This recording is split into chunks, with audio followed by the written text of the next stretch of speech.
बीजेपुर के स्वांखा मोड़ में वेस्ट पाकिस्तानी रिफ्यूजियों ने आज़ादी के अमृत महोत्सव के उपलक्ष्य में आज़ादी के जश्न में एक कार्यक्रम आयोजित किया।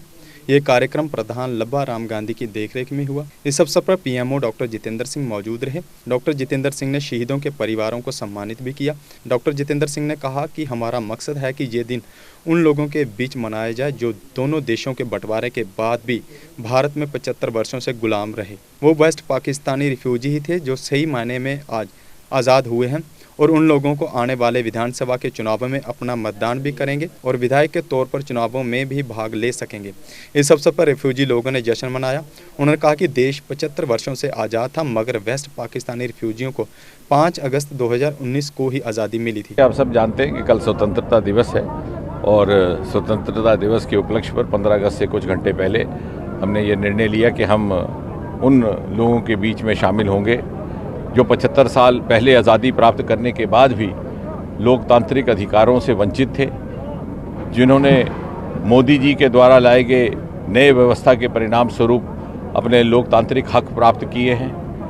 अजीब विडंबना है कि बंटवारे के बाद जिन भाइयों ने ये फैसला किया कि वो पाकिस्तान का शहरी बनना उनको मंजूर नहीं है, वो हिंदुस्तान जाकर के हिंदुस्तान के शहरी बन कर के रहेंगे और इसलिए अपना घर बाहर अपनी रसोई चूल्हा छोड़ करके कटलो गारद से गुजरते हुए अपने प्रियजनों से बिछड़ते हुए हिंदुस्तान पहुँचे। आज़ाद हिंदुस्तान के निर्माण में उनका बहुमूल्य योगदान रहा। इन्हीं में से 2 महानुभाव भारत के प्रधानमंत्री भी बने, डॉक्टर मनमोहन सिंह जी, इंद्र कुमार गुजराल जी। लेकिन जो भाई जम्मू कश्मीर में आकर के बस गए, उनको यहाँ की सरकारों ने इस अधिकार से वंचित रखा। ना नागरिकता का अधिकार था, ना मतदान का अधिकार था, ना चुनाव में लड़ने का अधिकार था, क्योंकि वो चाहते ही नहीं थे कि इनको मुख्य धारा में लाया जाए। और इस प्रकार अपने स्वार्थी कारणों से और स्वार्थी प्राथमिकताओं के कार्य चलते पुष्ट दर पुष्ट उनका राज चलता रहे। इस सारे के सारे वर्ग को वंचित रखा गया। आज मोदी जी ने उस पिछली सरकारों का प्रायश्चित करते हुए उनके पाप का इन्हें वो सारे अधिकार प्राप्त किए हैं, सारे अधिकार उपलब्ध करवाए हैं। और जैसे कहा जाता है कि लोकतंत्र का अर्थ ये है कि बच्चा कहीं भी जन्म ले, घर बड़ा हो के छोटा, अमीर का हो के गरीब का, माँ ये साहस कर सके स्वप्न देखने की कि उसका बच्चा भी बड़ा होकर के ऊंचे से ऊंचे पद पर आसीन हो सकता है। आज हमें खुशी है ये देखते हुए कि जम्मू कश्मीर में आए हुए पश्चिम पाकिस्तान के शरणार्थियों की माता पिता को भी ये ख्वाब देखने का एक अवसर प्राप्त हुआ है, एक साहस उनमें जागा है।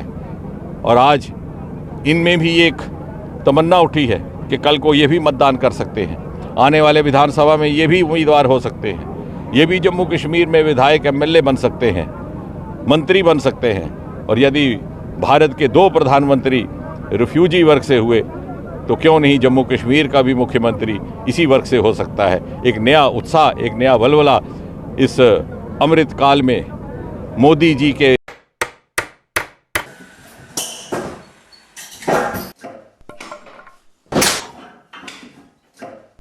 क्या बात है मिस्त्री, बड़ा परेशान लग रहा है। क्या बताएं बाबूजी, कई कंपनियों के कील लाए पर सभी के सभी टेढ़े हो जा रहे हैं। इन कीलों ने तो परेशान कर दिया है।